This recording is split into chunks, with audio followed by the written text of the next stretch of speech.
é deste que é considerado o pai do cinema africano, Ousmane Sembène, porque o Ousmane, ele, numa entrevista que eu vi ontem, ele disse, quando perguntado, o que você acha se os europeus vão entender os seus filmes? Os europeus vão entender os seus filmes? E aí ele fala muito tranquilamente para o entrevistador, né?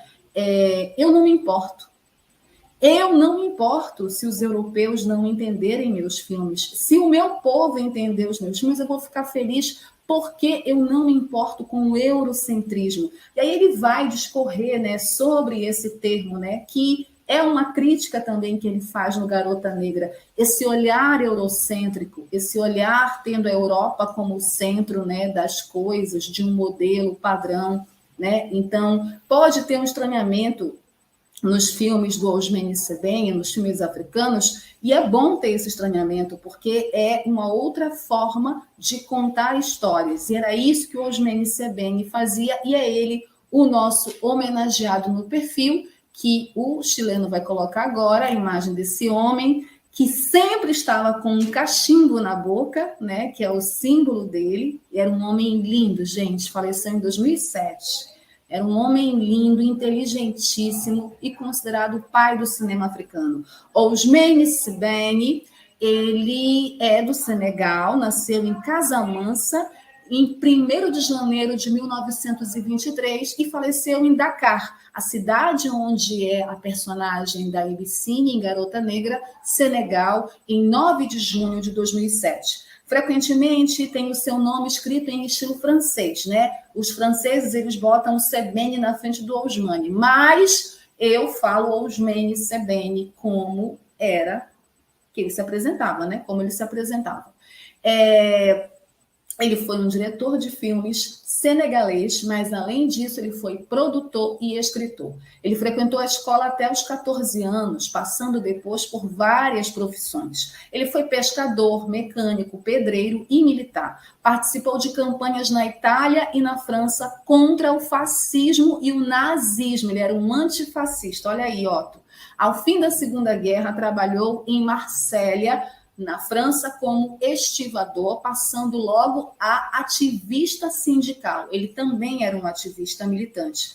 Esta experiência lhe proporcionou estudar sobre a temática, o seu primeiro livro, Le Docker Noir, de 1956, e de algumas histórias de Voltaire, o seu segundo livro, 1962. Autodidata, persistente em todas as atividades, enriqueceu seu conhecimento da vida e dos homens. De regresso à África, ele entregou-se entusiasticamente a uma dupla atividade criativa, a de escritor e a de cineasta. E aí, já no seu ambiente africano, ele fez vários filmes, né? Ele fez várias obras, e as que se destacam A Garota Negra, né, La Noire, e Xala, de 1975, que eu vou atrás desse filme, gente, porque é considerado, inclusive, a grande obra dele, mais do que Garota Negra, né? É uma obra que vai também pegar esses aspectos da crítica social, da crítica política, do racismo, e ao longo da vida dele, ele escreveu 10 romances e realizou 13 filmes, né? Ele foi considerado um dos maiores autores do Subsaara africano. O Subsaara africano é uma região ali, né? E era chamada antes de África Negra, e ela corresponde à parte do continente africano situada ao sul do deserto do Saara.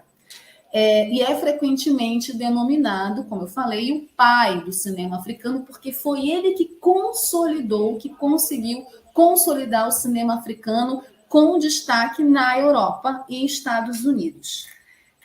Ele faleceu aos 84 anos de idade, vítima de uma doença prolongada, né? E aí a gente tem algumas imagens maravilhosas que o Chile conseguiu resgatar do Ousmane Sebene trabalhando e também dele assim à vontade, ele com seu cachimbo, ele que tinha, né, essa veia política e a partir da sua obra fílmica ele questionava o eurocentrismo, ele questionava isso que hoje se convém, né, se convencionou chamar de branquitude, essa categoria branquitude, né, as relações de poder, né, essa microfísica do poder, né, ele que também discutia, ele também tinha esse olhar decolonial.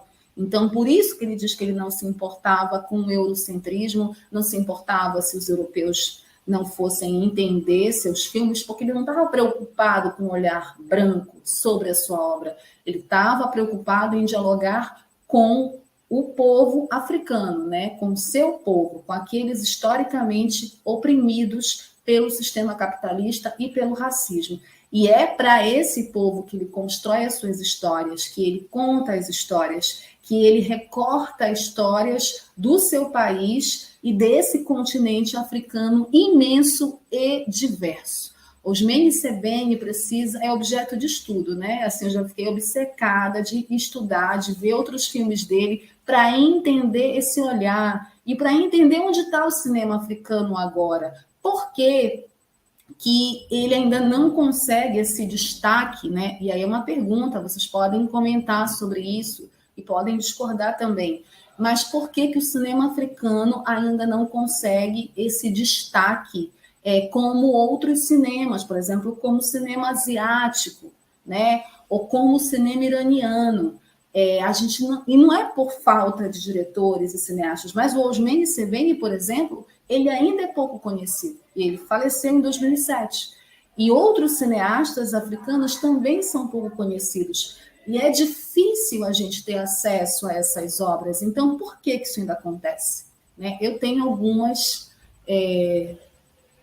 algumas conclusões, mas eu acho que é importante vocês pensarem também, a gente pensar junto, né, nisso. Qual é o nosso papel, inclusive? A gente procura assistir filme africano, a gente vai atrás, a gente gosta, né? A gente, quando vai lá para um stream qualquer, para o stream nosso preferido, aquele que a gente assina, a nossa primeira escolha é um filme africano, é um filme de um outro continente que não seja o americano ou estadunidense, né?